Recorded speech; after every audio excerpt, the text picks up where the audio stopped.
안녕하세요. 교정과 전문의 박연 원장입니다.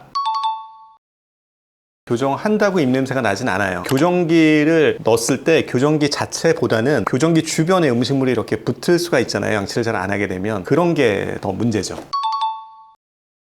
그렇죠. 교정기가 이렇게 붙어있고 그 주변에 음식물이 좀 낄 거 아니에요. 예를 들어서 우리가 예전에는 끈적끈적한 젤리 같은 거 먹는다 뭐 그러면 치아에 살짝 이제 코팅이 되면서 붙어있는 게 있거든요. 그러면 그걸 제거하면 되는데, 양치를 해서 제거할 때 이제 중간에 환경들이 좀 다르잖아요. 교정기도 붙어있고 철사도 있고 그러니까 그 주변에 조금 더 달라붙을 수 있어요. 근데 양치를 잘 하면 돼요. 양치를 잘 하면 그거 다 제거가 되니까 괜찮아요. 보통은 입안에 음식물을 먹게 되면 단백질 성분이나 음식물의 성분이 있을 거 아니에요. 그거를 음식물 성분을 제거를 하는 게 있어요. 그러니까 세균도 먹고 살아야 되니까 입안에 있는 세균들이 와서 거기를, 음식물 같은 거를 자기가 먹으면서 자기 노폐물을 배설을 한다고요. 그 배설물 중에 황화합물 같은 게 생겨요. 그게 이제 냄새를 유발하는 거예요. 그거를 잘 닦아주면 그런 게 안 생기겠지. 그게 더 중요해요. 그렇죠. 이제 교정 전에는 오히려 치아가 고르지 않잖아요. 이 사진 보시면 이렇게 치아가 고르지 않으면 양치하거나 할 때 오히려 그 치아 사이사이에 그런 찌꺼기가 많이 끼고 이게 제거가 제대로 안 되면 오히려 그런 황화합물 그런 게 필발이 되면서 그런 냄새가 날 수가 있죠. 그런데 교정을 해가지고 이게 처음에 교육을 받고 닦는 습관을 들이면 잘 제거가 된단 말이에요. 그리고 교정 다 끝나고 난 다음에 치아도 고르게 되고 우리가 닦는 방법을 다 이제 습관이 됐으니까 잘 닦게 되면 오히려 그런 냄새는 오히려 교정 후에는 더 안 나게 되죠. 그 닦아주는 방법은 치과에서 잘 가르쳐 주니까 그대로 하시면 돼요. 특히 이제 성인들은 본인이 잘 닦으니까 냄새가 안 나요. 아이들은 잘 안 닦으면 냄새가 날 수 있죠. 그런데 그런 아이들 보면은 교정 전에도 냄새 나요. 그렇기 때문에 닦는 방법이 문제지 교정기 자체가 이 냄새를 유발하거나 그러진 않습니다.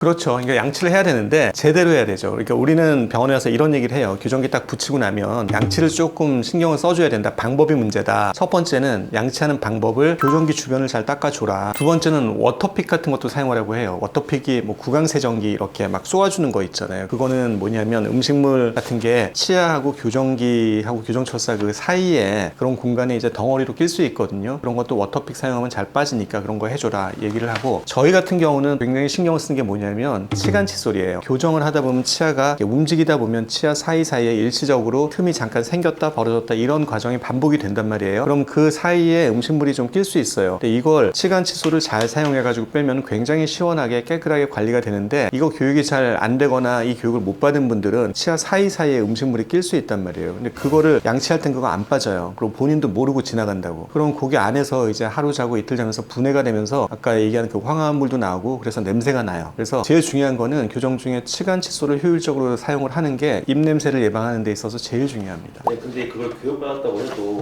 현실적으로 그거를 좀 다 지키기는 너무 어려울 것 같아요. 그렇죠. 치아 양치도 중요하고 그다음에 워터픽도 중요하고 치간 칫솔이나 티실도 중요한데, 집에 있거나 혼자 있을 때는 냄새가 나는 거가 크게 문제가 되진 않잖아요. 그런데 밖에서 동료들하고 있다거나 모르는 사람하고 밖에서 식사를 한다거나 이럴 땐 신경이 쓰인단 말이에요. 그때는 치간 칫솔 하나만 해도 냄새 안 나요. 음식을 먹었잖아요. 먹고 난 다음에 잠깐 자리 피해서 치간 칫솔 교육 받았기 때문에 한 30초나 1분 안에 다 끝나거든요. 몇 군데 끼는 데가 있어요. 그런 데만 한두 군데 닦아주면은 그러면 냄새가 안 납니다. 왜 치간 칫솔 사용하는 방법은 예전 영상에도 우리가 한번 올렸었잖아요. 그런 식으로 사용하면 괜찮아요. 입냄새 예방하기 위해서는 교정 중에 치간 칫솔 쓰는 법 잘 배우고 효율적으로 사용을 해라. 그게 이제 포인트가 되겠어요.